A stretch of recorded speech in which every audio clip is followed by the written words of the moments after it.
করেন।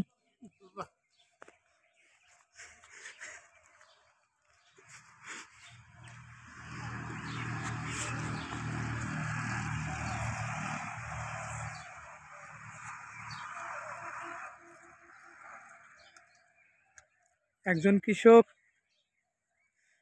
তার বীজ সংরক্ষণের জন্য ধানের বীজ বপন করেছেন এবং পানি নিষ্কাশনের জন্য তিনি অক্লান্ত পরিশ্রম করে যাচ্ছেন।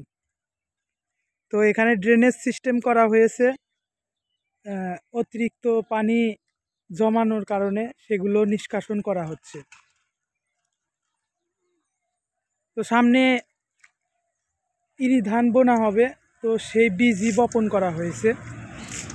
তো দেখতে পাচ্ছি তিনি খুব সুন্দরভাবে পানি নিষ্কাশনের ব্যবস্থা করে যাচ্ছেন।